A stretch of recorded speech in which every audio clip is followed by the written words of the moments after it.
Every time I drive to San Francisco, I see that full pipe.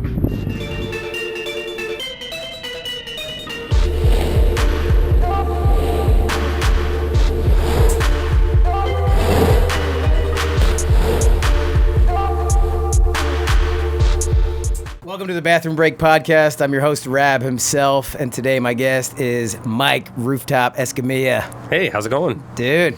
Yeah, stoked. Thanks for letting us invade your space here. Yeah, it's got a nice view here. Yeah, it's for the amazing. time being. Yeah, I know. It's like all sides of it. You can see 10 miles in every direction. Yeah, which is pretty nice. I don't know if it's 10 miles, but a few miles. Yeah, but that's rad. I feel good like sunsets. I feel like usually when you have a view, you have like one little bit of a view. Nope, not this me. Is the whole thing. Yeah, that's the nice thing about LA. You can rent anywhere. Yeah. No, man. I noticed you have the outdoor shower you were talking about. That's rad. The sauna and the ice bath, which I want no parts of. I put in a sauna, an ice bath, and this hot tub. Yeah. Because I had a back injury and it was debilitating where I couldn't even get out of bed. I was switching beds. I don't know what was wrong. Couldn't find anybody to help me. Only people to help me say, you need to have surgery. And so I was getting in the ice twice a day just to be able to function. Yeah. And now it's just become part of my life. That's cool. And so did you ever have to have that back surgery? No. So what happened was my L1 was twisted this way. My L2 was bulged. My L3 was twisted the other way. So I was having like a traffic jam in my back, and I actually found an acupuncturist. I was sitting in a restaurant by myself, and the waitress was like, "Do you have back problems?" And she was just noticing the way I was sitting, I think, and shifting. Damn, I was like, it's that obvious? Yeah. So I was like, and she's like, my husband had back problems, and and now he's like, he went and saw this acupuncture guy, and now he's like a better athlete than he was before. Damn. And so I took the number she gave me the name, and then I kind of forgot about it. And then I was kind of at my end of because I'd done acupuncture before and never had any sort of luck. I'm like, whatever. Yeah. And then I was kind of at the end of my rope. Like I was all this stuff is because I was at the point where I was like, well, my life is over. Yeah. I can't do anything. Yeah, trying every single thing. Yeah, and so I called this guy, or I called him, made an appointment, and in the first hour, he made me like 30 or 40% better in the first hour. And so he not only was he doing acupuncture, but he's like manually manipulating my spine, pushing stuff back. Yeah. And I've been going to him every week for a year. I haven't been to him in a few weeks because I've been traveling, and I can tell. I almost feel like I need. It still has to. Yeah. He's basically pushing and slowly moving my spine back in the right place. Damn. And it's like night and day. Like I get bummed when I don't get in there.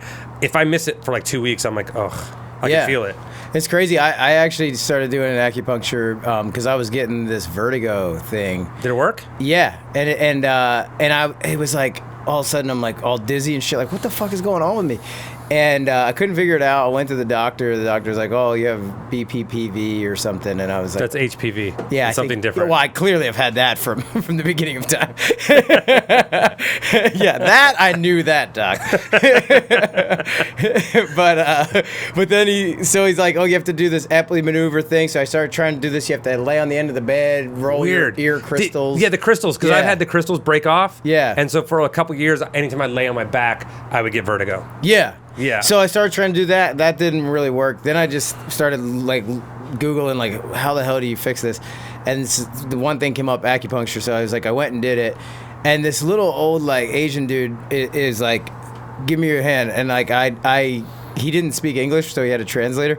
And he put like 4 fingers on there, and he goes, "Okay, overactive mind causing stress, causing anxiety, causing this, like causing your heart to be racing, this, that." He's like, "And then if you don't watch, you will end up getting dizzy from all of this." And then I was like, and he's like, "So why did you come here?" I was like, "That."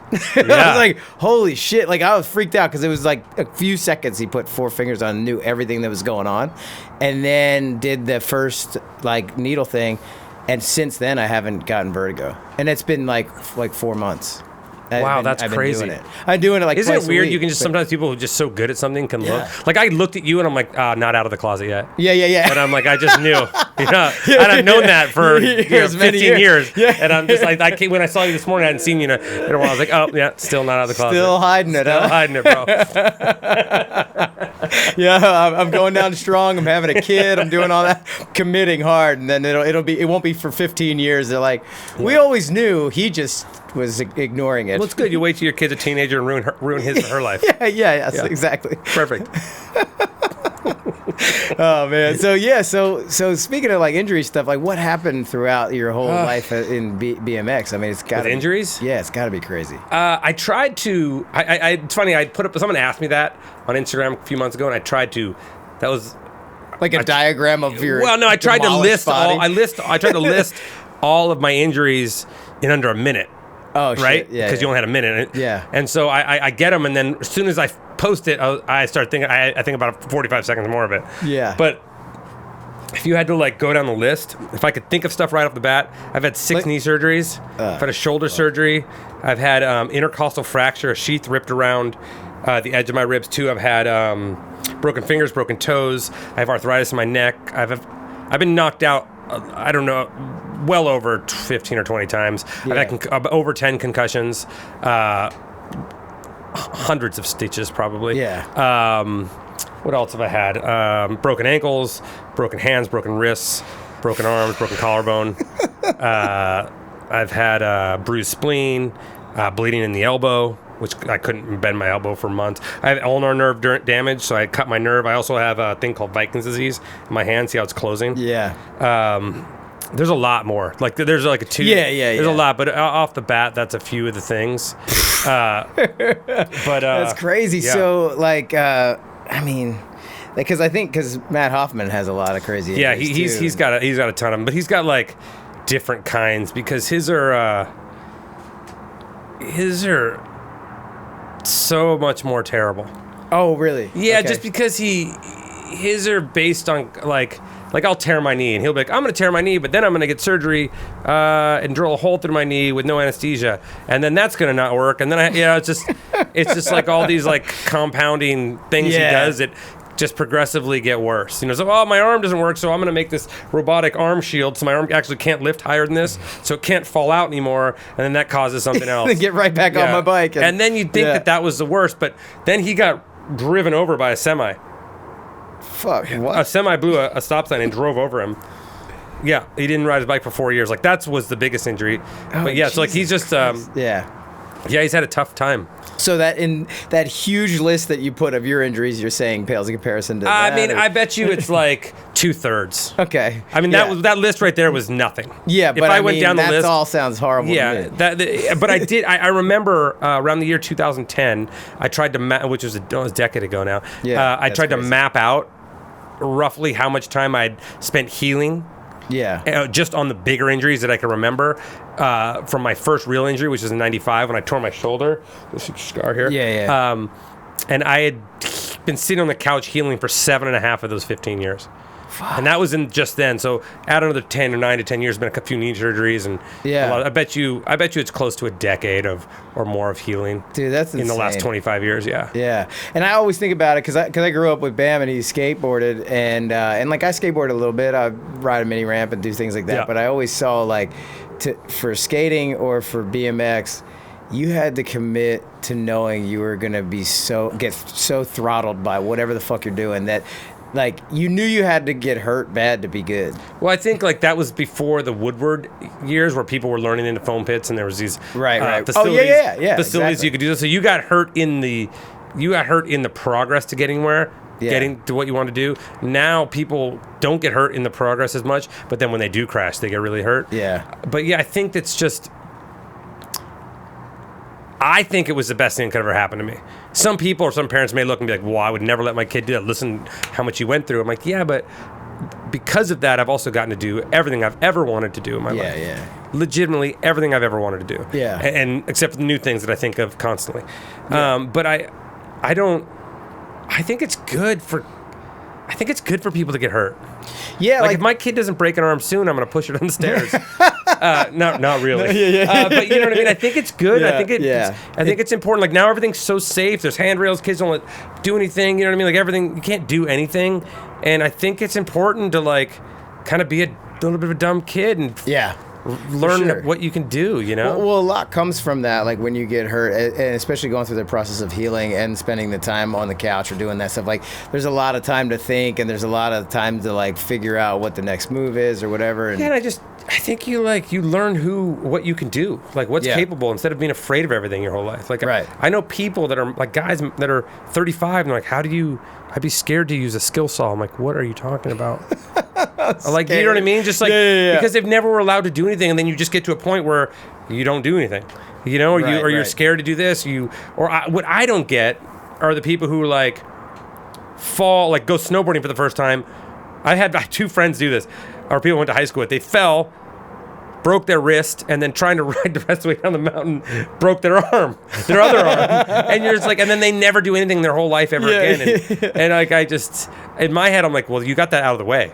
That can never happen again. So you're good. Yeah. You're good. It's like if you survive a plane crash, you're never getting in one again. You're good. Yeah. You can do whatever you want. That's really what it is. There's certain things that I feel like I've done enough where it's like that could never happen again. So now I could just do whatever I want. Yeah, no, that's a good mentality though. I think because like you said, like I watched Deegan from Meta Militia. He came on Viva La Bam, and he did this backflip. Like Guar was playing, and it was like this whole crazy thing happening. Obviously.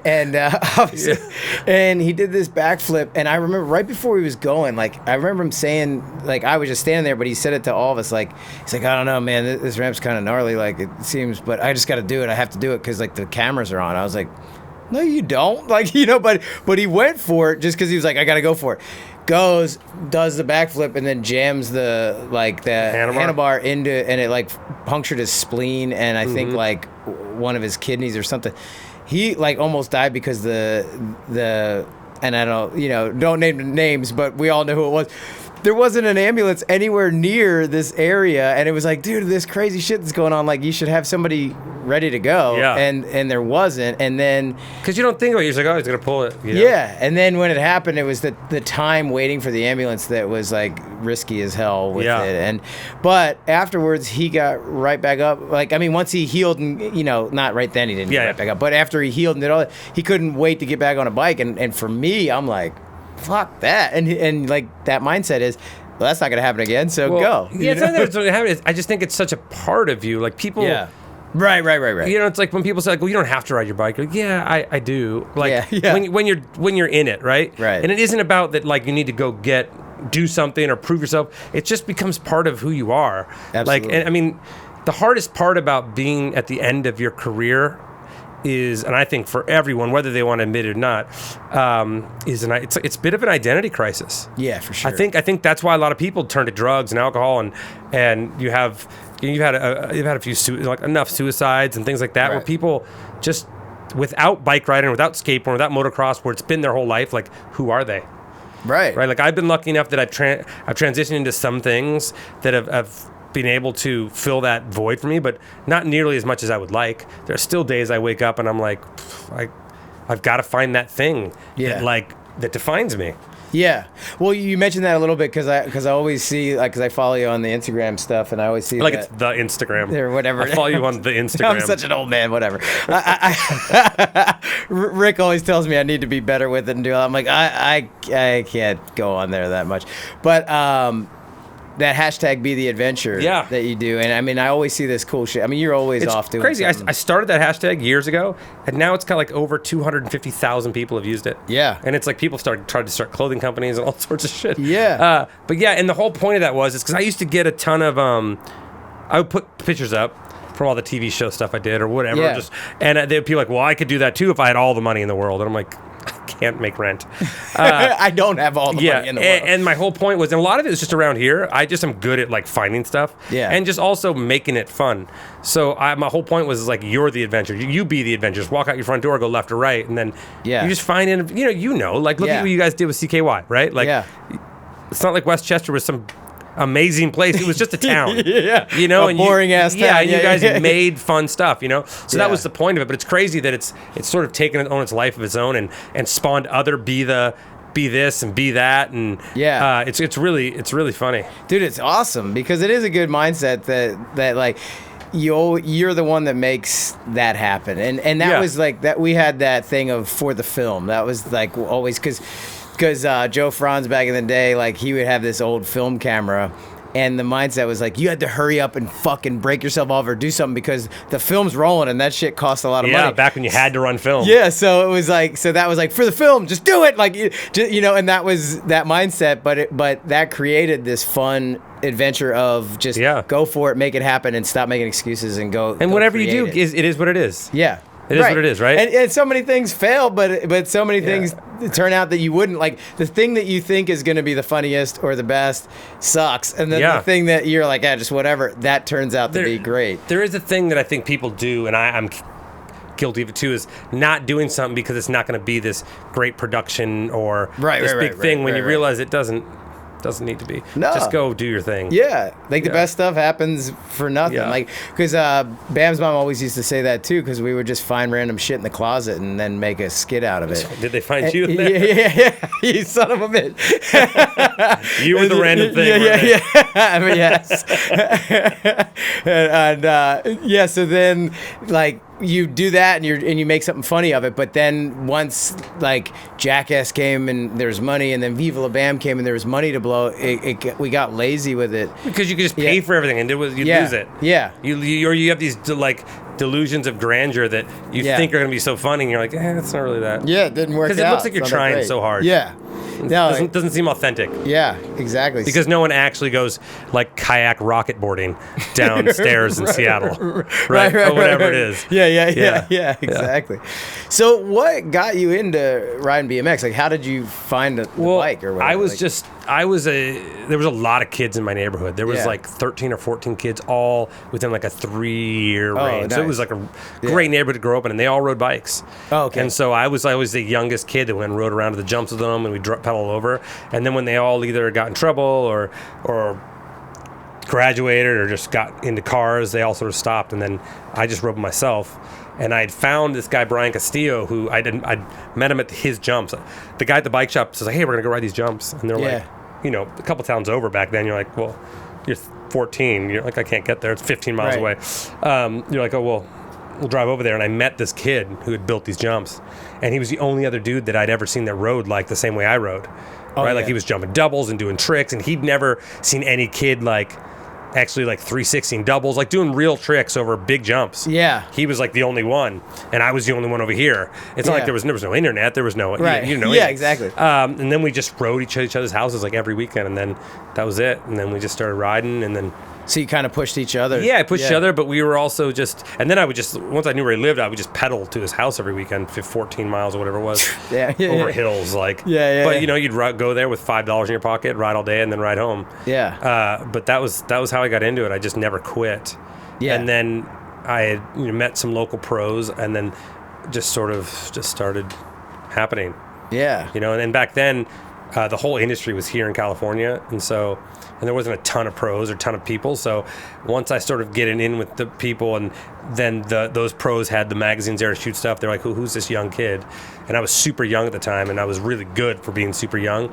And so this guy Chris Moeller set up. He's the owner of S&M Bikes, and he was like, hey, you should shoot photos of this kid that comes around. He told the magazine that, and so we went and shot went and did a photo shoot. And I shot 3 photos that night. I 360'd the roof gap. It's like this. It's this one. It's Jeremy Ray is famous for it. The La Habra roof gap, for back in the 90s. Is it that the water tanks? No, but I did that one too. Maybe before Jeremy, I'm not quite sure. Jeremy. But I 360'd this roof gap, the La Habra roof gap, and then I'd done like a bar spin off a bank, and then a handrail, just at some school. But back then, no one did handrails. Like there was like 10 people in the world. This is all in one night. Yeah, just one day. Like 10 people in the world or 50 did handrails, and I was like some 14-year-old kid. So they were like, "What is happening?" But I would just see a magazine and go like, "I guess that's what I do." Yeah.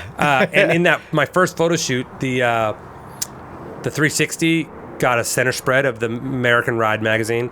The bar spin on the bank got the cover of a UK one. And then my friend, this guy I knew who owned a clothing company and ran ads, he just took the photo and used me in his ad.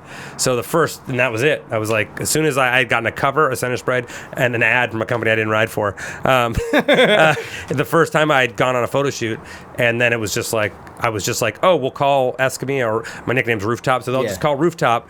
And I was just like the kid that was, I look now, I'll see old magazines from the 90s, and it almost is like propaganda. Like there's photos of like, I counted one, I had 17 photos in one issue. Damn. 17. You're like, they were like, oh, we have no other, we need to fill just this. Throw him in We there, need to fill the issue. So Yeah. I would just do whatever. I was like, yeah, I'll go. And so, and that's how, I mean, it would never happen like that now, but it was almost like propaganda. Yeah, because there was so much of me in some time. And that was good because you got all that exposure. I would get, there was like 5 years where I got over 100 photos a year, like in all the magazines combined. Yeah, I know you were just like, what is... Now you're like, I mean, there's no magazines now, which is crazy. But then you get later, and you're like, I haven't had a photo in 2 years. Yeah, you know. Yeah, but it was a good time to be a part of it. Dude, so how did you get that nickname, Rooftop? Because that's all I knew you for the longest time, and then it's like, oh, Mike. I'm gonna tell it. It's quick. So there was this group of pros named the POWs, Pros Westminster. And they had a house with a super sketchy house, dirty, bunch of dudes lived there. A bunch you of said POWs, Pros of Westminster. Okay. Westminster's a town. Okay, yeah. That was just what they called the house. And I would go over there and ride these sketchy ramps. And they were going to a contest in 1993 in Oklahoma. And I was like, can I go? Yeah. And I was 15, maybe 15. Maybe I just turned 16. And they were like, okay. There were 7 of us in a minivan. And so I'd never been anywhere. So I was just, I just talked a lot like any kid does. Yeah. Not now, though. Yeah. Not now. And so I just would ask questions. We drove all the way there, and we stayed for 2 weeks and slept on the ramps at Matt Hoffman's place under the ramps for 2 weeks. And at some point, they started chanting Rooftop at me, and I didn't know what it meant. But apparently, it meant that if I didn't shut up, they were going to put me on the roof of the car like the grandma from National Lampoons or something. Yeah. And so when they started saying Rooftop, I was like young. I don't know if I should cry or like they're picking on me or if I was. And then it just stuck. And then the first photo I had was that roof cap. Oh yeah. So people thought that was it. It came out about the same time, and then it just stuck. And it's a completely stupid name. Like it's like, hey, bedpan. What are you doing? Like, there's nothing, you know? Yeah. But it stuck, and now if I hear it, I turn around. Like, obviously, there's people who only call me that. Well, I know, and that's like, I mean, that's how I met you, but it's funny to know that that's the story. I just assumed because of the Rooftop Gap. Like, I thought that was no, it. that's not. That's not it. That's it. Yeah. It's just because I'm annoying. You're an annoying little shit. Well, I know everything about being an annoying little shit. That was like my MO for most of my life. Oh, really? And, dude, that's all I did was I woke up in the morning and my whole mission was to just annoy the shit out of everybody. Wow, that's terrible. Yeah, so I would go to school, like I'd try to find the jock dudes and just fuck with them and be the most like annoying. I get stuck in lockers and all that stupid shit. That really happens? Yeah, like it actually happened. I actually got put in a locker and Bam had to get me out of it because they figured out how to. No, it's dead. I'm not joking. It was in the locker room in the boys' locker room in East High School. It's because I was a little dude. So then they two guys fully like jammed me in there, got me in there, stuck me in there, and Bam had to come and get me out of it. You know what's weird is I just realized this, and this is not related, but I just was having a conversation about someone said they were talking about their kid just pooping on the ground, and I was like, I know a guy who was like running down the street and took a shit. Was Saran wrap wrapped around you too? No, or was that a different time? It was just jockstrap. Oh, and then it's sprayed out. How does that happen? At what point in your life do you go, yeah? Someone says you should do that, and you're like, obviously, yeah. Well, it was funny because I always thought, and I still do. I think that shit is hilarious because I thought that like for me, my thought process was this: like a hot woman, or like when we were younger, like a hot girl or whatever. The thought was, dude, like that girl takes a nasty shit. Like she thinks that she's so hot, and everybody's all, oh, hey, you're so hot. But she goes home and takes a nasty fucking shit out of her ass and like splatters the toilet with it. And my head went to that place of like, you're not all that. Like, you definitely are just sitting there trying to wipe your ass sometimes and you can't get all the shit off of the thing. What's and so happening? that's where my head goes to and a lot of that stuff. And I always thought the embarrassment that people have from shitting was hilarious to me, and still is hilarious to me, because you know, like there's some big tough guy in like in a business meeting or whatever, and it's like, and then he's got some like that's always like where my head goes. So shit was always funny, and then like it just became like, you know, like take that dog turd and like throw it next to somebody or whatever, and it was always just because people would react so dramatically to shit. Yeah. And so then that was the process. And I had this thing that I would do on the back of the bus. I was a little fucking asshole. So, like I said, my whole day was to annoy people, and I tried to figure out what it was that I could do to annoy people. And at the school bus, I was like, all right, if I get in the back of the school bus and take a piss in the back when they stop, like piss will go all over everybody's bag.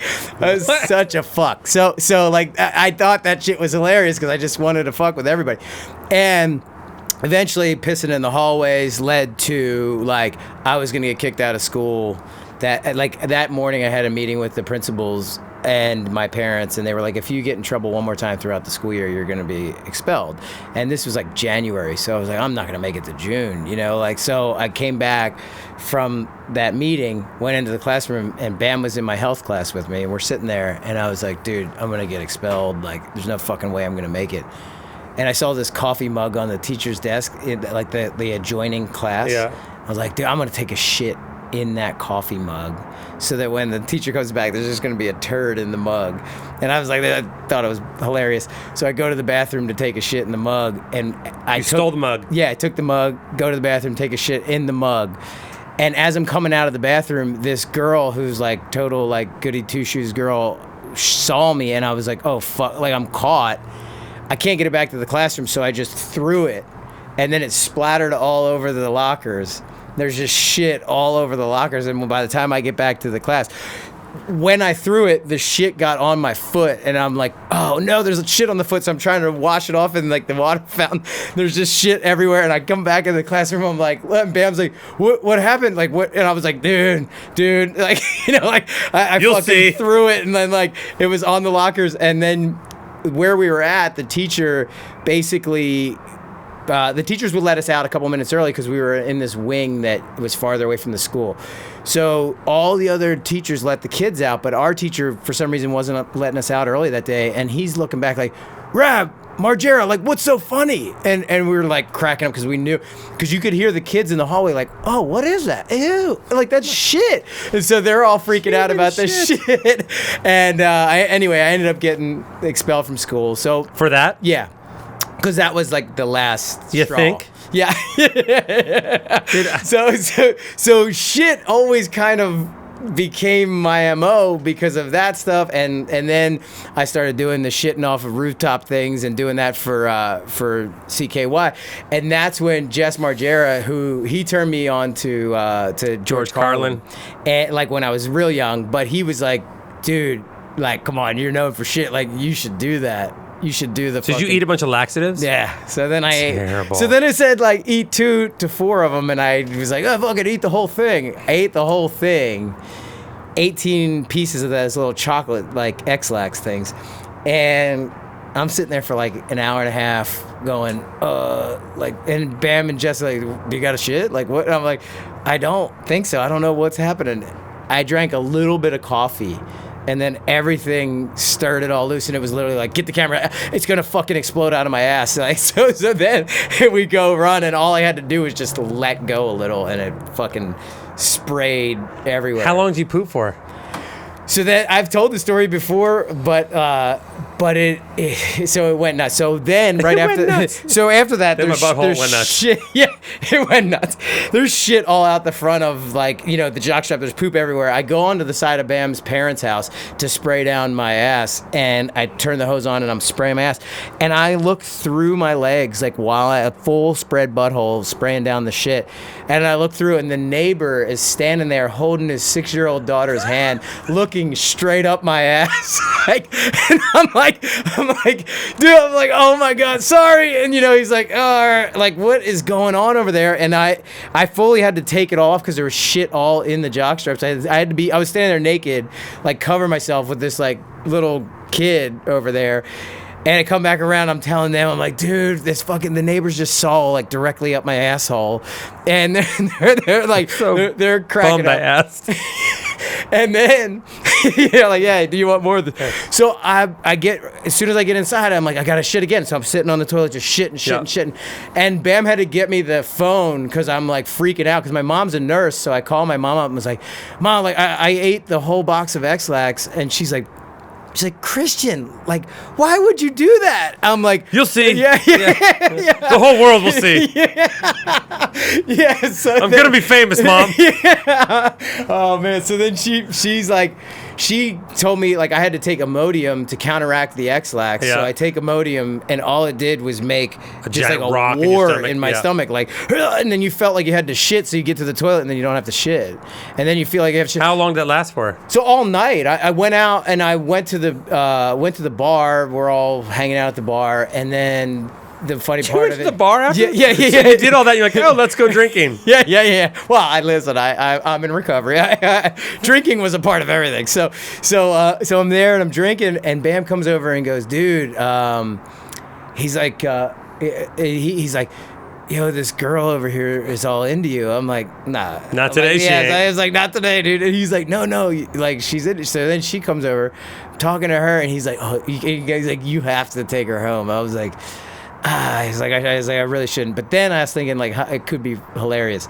So I brought her home to Bam's parents' house, and we go up in the room, and we're like, having sex. She's on top of me, and as it's going, like, I was like, oh my God, like, and I knew, I was like, I'm gonna shit myself. Oh, I'm gonna fucking shit right now. Like, and I was thinking like how hilarious it would be, but then I was like fucking embarrassed too. So I farted and like shit between my butt cheeks, and it was like, and I was like, oh fuck, like, and I thought right then it was all over the sheets. So I was like, and I was like, hey, I was like, man, I really need water. And I was like, I need to go get some water, and tried to fake like that I was leaving. And as I'm like scooting out, I'm like, am I rubbing? I thought I was like rubbing a shit trail all across the fucking thing.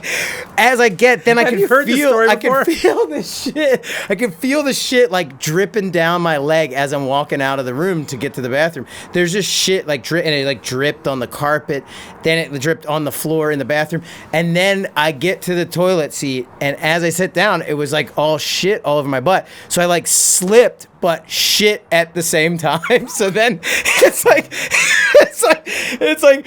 I slip, and then there's like shit, and there's shit all over the seat, like all over everything. I'm like freaking out. I'm freaking out, like, how the fuck am I gonna clean all this up? There's shit all over me. And like, so I jump in the shower real quick, like spray that down. I'm wiping all of the toilet seat, trying to get that. I'm like, for sure she knows I'm in here doing this, like, and then I finally get it cleaned up enough where I went back later, and there was shit all under the seat that I forgot to get. But I go back, and I'm like, I got to get these waters because I said I had to get water. So I go downstairs, get the water. So it was like a half hour later? Yeah, and I come back, and I'm like, oh, hey, like, trying to... And she, like, it was like weird from there. And then I kind of went to bed. She never mentioned anything. We just fall asleep, get up in the morning, and Bam's mom's like making flapjacks, She's over there like, hey, everyone. And she's like, oh, like, you were really thirsty last night. Like, that was crazy. Like, what happened or something? And then Bam goes, oh, he wasn't thirsty. He was shitting, Like, and then he showed the whole video of me shitting full speed and all that to her. And it was the most awkward thing because, like, this was like right when cell phones came out. She was like, oh, and just goes outside, like, oh, I got to make a call. And I was like, oh, and then Who said that? The girl I was with. She goes to make the call, and then she just like goes outside, and we were looking out the window, and she just like fades down the street and like ran away. She just ran away. Yeah, just like slowly walking. And we're like, she's not coming back. No, dude, she's not coming back. So that was the full. I'm shit story. I'm not sure if I'm glad I'm at it. Well, we're out of time now. Yeah. You know what's funny is I the other day I saw an Instagram video of this. It's in another language, and this guy's in a field, and this guy has like a 5-gallon like Home Depot bucket on. He's caught something. Yeah. He's caught something on the ground, and he's like, and he's telling this other guy like you have to grab it. It looks like he's telling this other guy, as soon as I lift the bucket, you grab it. And so he's sitting there, and it's like kind of this long pause. Like, you ready? Okay. He pulls the bucket out, and the guy just dives his hand in to grab it, and it's just a huge pile of cow shit. Yeah. And so he's just got it's a huge pile, and he's just like dunked his arms into it. He's like, and then he goes running after dudes, and he slips in another one right into his back of one. It just explodes all over him, and he's just like, you see the kid, and he's just like, this is my life. This is the worst. See, that stuff is fucking hilarious to me, man. Shit, anything to do with shit is the funniest stuff. And that's why Dave England and I got along so well. Both have an affinity for shit. At some point, your daughter's gonna watch this. Is your daughter or son? Daughter, yeah. Daughter's gonna watch this and be like, my dad. That's him. I'm so proud. Who wants him to come to career day? Yeah. Well, what was funny was I did get asked to career day 22 years later after I threw shit on the thing. They asked me, like, this was a couple years ago. I went in and talked to the guys about like video production and stuff. It was fucking hilarious. The last line of my little thing would have been like, also, good note, don't throw your human shit on the lockers because you'll get expelled. Good luck, guys. Yeah, good luck. Go Panthers. Whatever. Yeah. Dude, yeah, it's so good. But yeah, so that was the obsession with that, and I did that for all those years. But well, I'm glad. Geez, I'm glad I've asked. Are you glad, Rick? Yeah. And Cossack knows. Jesus Christ, man.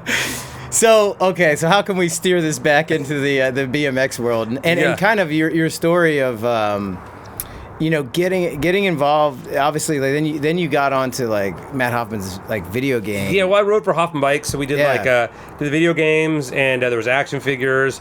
But in high school, I always wanted to be a stuntman. Oh yeah. So I started doing stunts even back in high school. Oh shit. All BMX and bike stunts. Yeah. But that sort of set me on the path to like have this other career now. What you're doing now? Yeah. What I'm doing now. You said you're heading down for a movie. Yeah, back to Atlanta.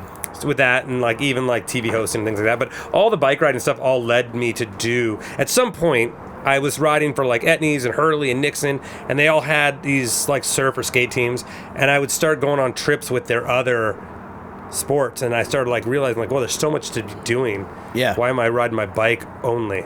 Right. And so, which led to like just being able to do a lot of stuff.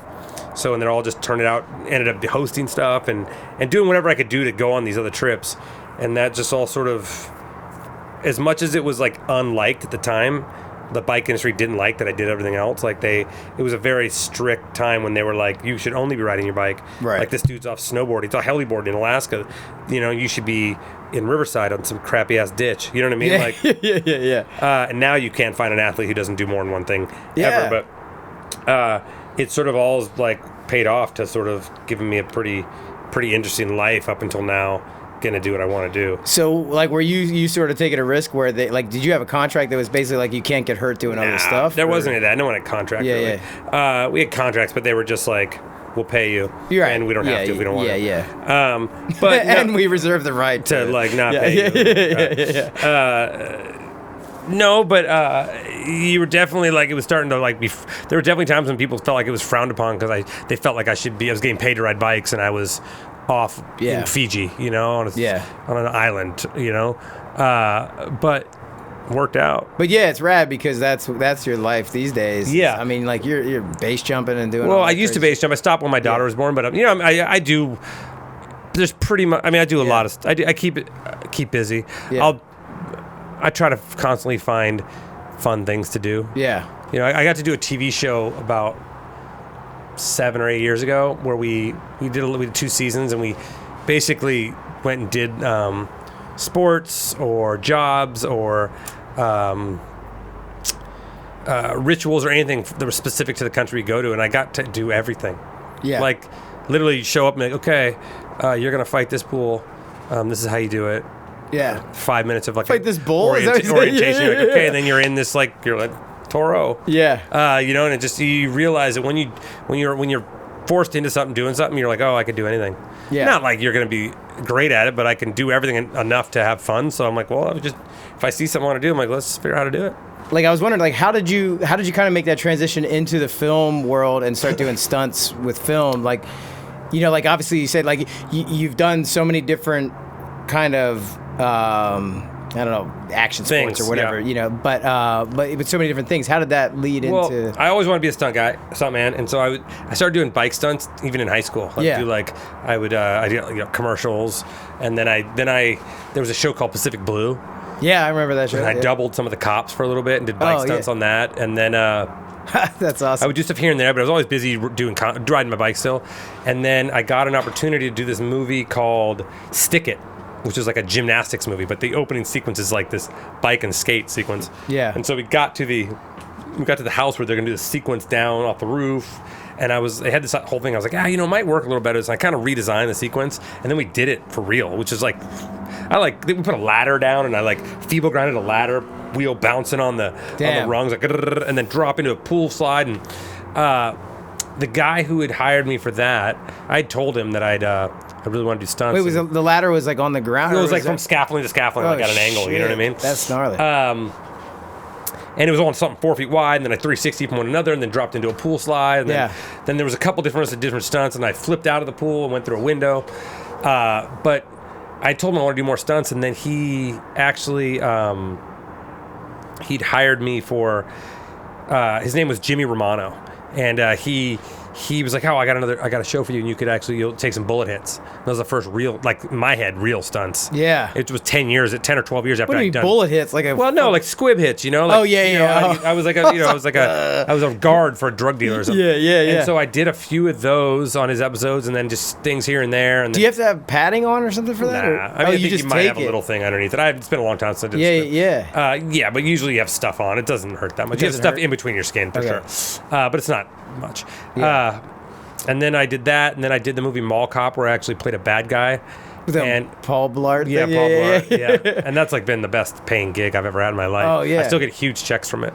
I mean, when I say huge, I'll get like $1,000 check for residuals. That's awesome. I mean, that was 12 years ago. Yeah. And so I did that, and then I started doing more and more, and then they hired me for a little bit here and there, and then I just, So you're kind of like, in that movie, you were kind of like the...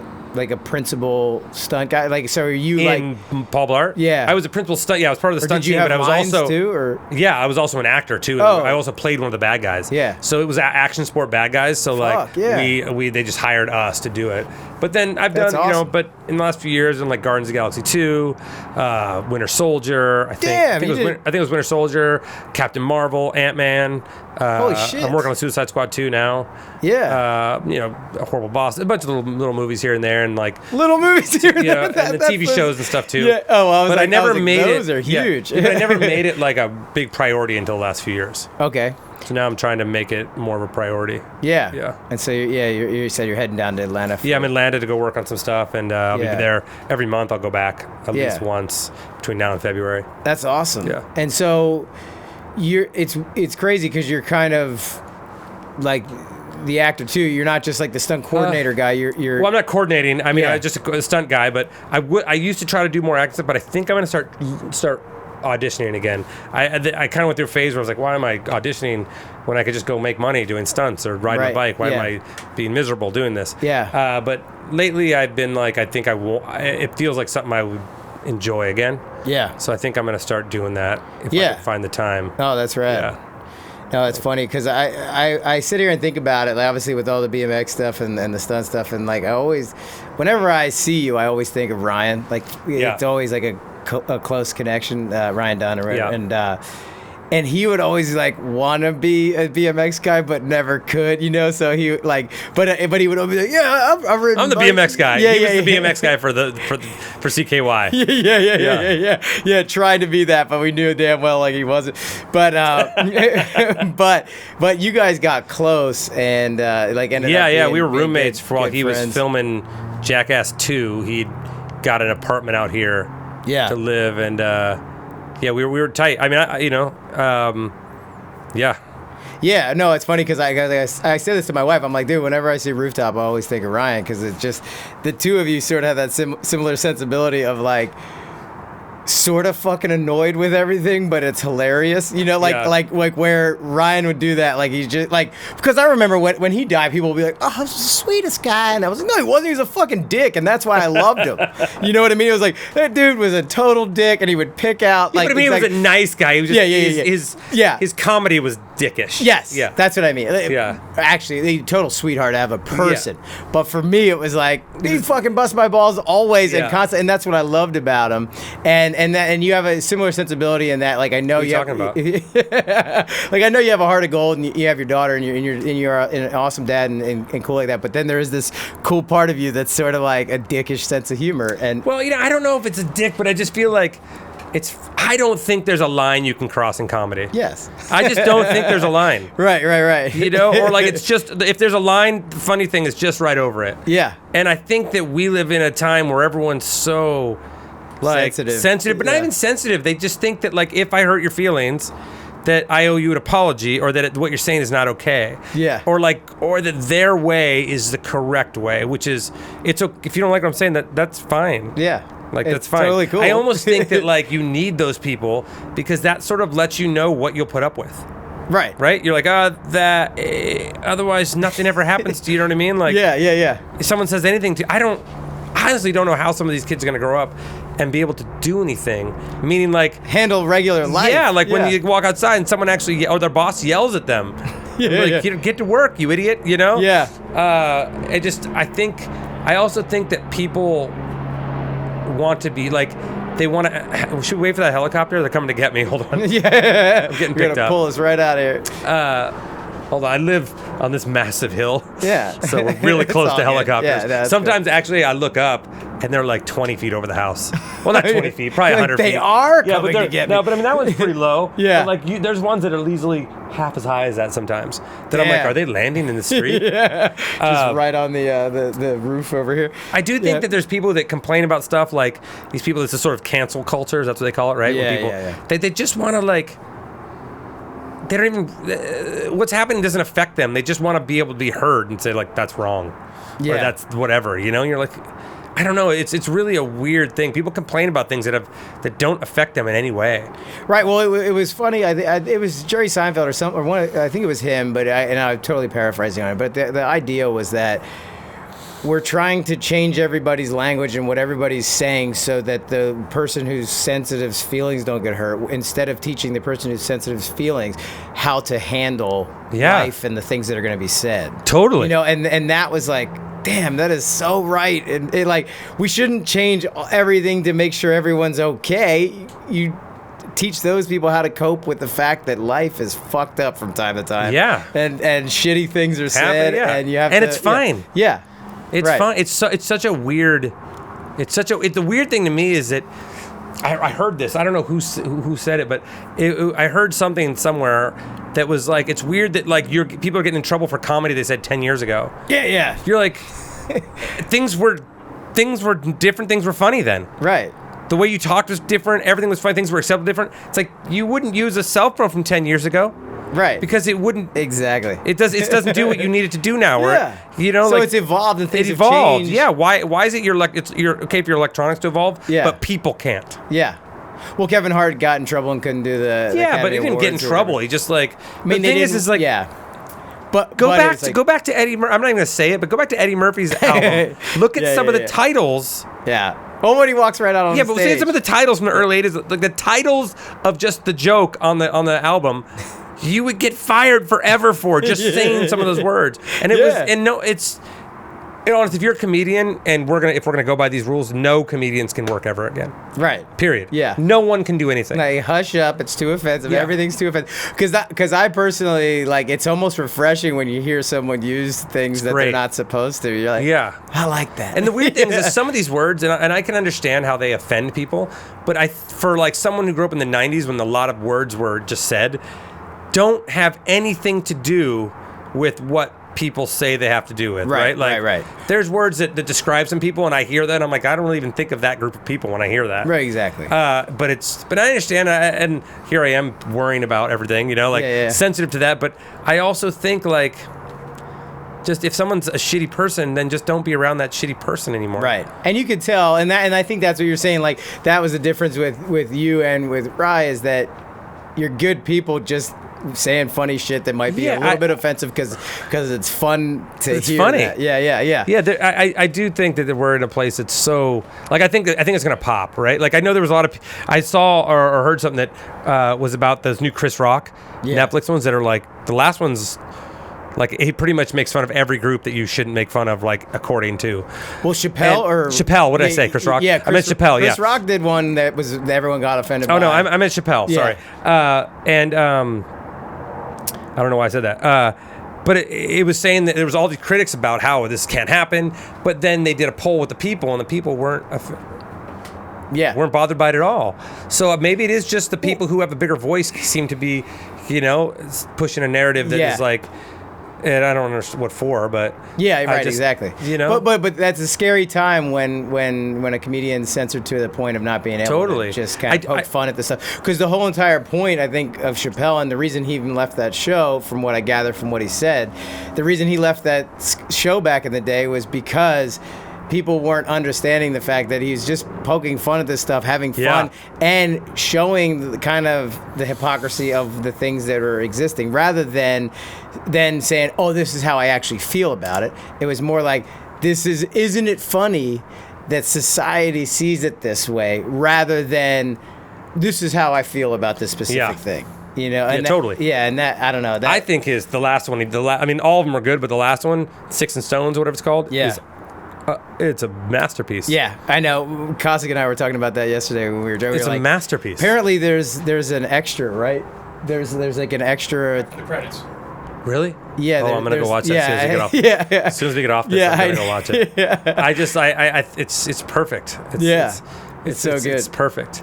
Yeah. Well, dude, thanks for coming on. And wait, I didn't come on for free. I'm pushing my podcast. Oh, yeah. We're talking about that. You like how I just like? I got to at least do that. Yeah. I am starting a podcast. Yeah, you told me that you've already recorded. It'll be. I'm assuming it'll be out by the time this comes out. Yeah. It's called Keep Bleeding.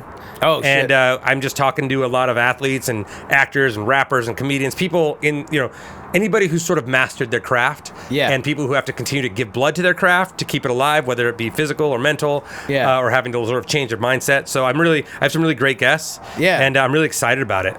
Dude, hell yeah! I'm really, really stoked. So hopefully you guys tune in to that. But it's called Keep Bleeding. Go look now. Yeah, and it'll be everywhere. It'll be everywhere.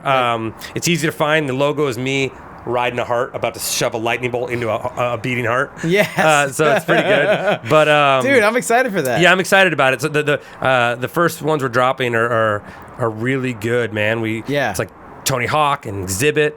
Hell yeah. Skeet Ulrich, actor Skeet Ulrich, and comedian Nicole Arbor, Jeb Corliss, wingsuit guy who talks about getting eaten alive, crashing in like Africa or something, and laying with a broken back on a river while animals are eating him alive, waiting for help. Because he was just stuck there. Like, we talk about some really amazing injuries and things people have done, and just have overcame it. So it's pretty. I'm pretty excited about it. Dude, I'm excited to hear that. Yeah, it'd be good. I think. Hopefully, if it sucks, it won't last long. And you listen to the episodes that are out. Yeah, I'm sure it's amazing, dude. They got some great guests coming on. And, I'm psyched. And you said that's going to be out it'll be out soon. It'll be out mid-November, I would assume. Okay. That's what we're shooting for. I've been lagging on it because I've actually been working, so it's been slowing down. But I'm really excited about it. I've got like a really great list of people coming. Being in this industry for so long, you forget how many people you know. Yeah. You don't have to know them that well for them to say yes, I've realized. Yeah. Nice. As long as you're not a complete shithead, then they're like, hey, yeah, all right. Okay, sure, so it's good. So I've duped enough of them to give me a good first season. Hell yeah. So, but thanks for having me, man. I'm stoked. Yeah, thanks for coming on. Hey everybody, I am Mike Escamilla, and welcome to my new podcast, Keep Bleeding. I'm super excited about this. For the past 25 years or so, I have been a professional BMX bike rider, a stuntman, and a TV host. I've traveled and toured all over the world. I've also gotten to work jobs in over 50 countries, some of the most dangerous jobs in the world. Everything from sulfur mining in Indonesia, to scuba diving in Mexico City's sewage plants, and even going on drug busts deep in the jungle with the Colombian military. I've set and broken world records on my BMX bike, as well as performed stunts in some of Hollywood's biggest movies. Movies you love, like Guardians of the Galaxy 2, American Sniper, and so many more. Through all my travels, I've gotten to meet so many talented and driven people. In this podcast, I talk to athletes, actors, stuntmen, comedians, and rappers, and so many more about what it takes to master their craft, how they've had to adapt and change or accept what others would call defeat. From doors being slammed in their faces to what would be career-ending injuries, we talk about how they've had to overcome unbelievable challenges just to continue to keep their passion alive. We have an amazing lineup of talented people. People like Tony Hawk, Seth Green, TV host Carrie Keegan, Skeet Ulrich from the hit show Riverdale, controversial but always honest comedian and entrepreneur Nicole Arbor. I chat with wingsuit pilot Jeb Corliss as he details things like getting eaten alive and so many more unthinkable situations. I mean, listen to this. I couldn't move at all. And I remember just like trying like with all my might to just like erect myself, and I just couldn't do it. And I'm just laying there going, oh God. And then I don't know how long I was there before I started feeling the animals crawling on me. What? What kind of animals? The water was filled with these little freshwater crabs, and when I hit the waterfall, it opened up a huge slash in my ass, and I was bleeding quite profusely into the water, and it was attracting these little crabs, and they started eating me alive. And I got eaten alive by crabs for 3 hours while I waited for rescue. I also talked to West Coast rapper Exhibit about his introduction to Dr. Dre and the truth about doing TV as a rapper. When you did Pin My Ride, were you still touring, or did that stop? Or because I couldn't leave because we were in production, and they kept doing season after season after season. And you're locked in. Locked in. People don't realize how gnarly those contracts are. Yeah. Especially when they're your first ones. Yeah. And they also think you're making millions of dollars. No, it was prison rape. So many crazy stories that my jaw dropped just hearing them. Some of the other first guests are BMX legend Matt Hoffman, who details what it's like to have surgery with no anesthesia.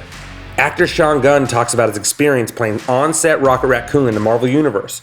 Jack Osborne, motorcycle craftsman Roland Sands, and you get to hear out vegan bodybuilder Nimai Delgado on how being plant-based from birth has shaped his entire life, career, and body.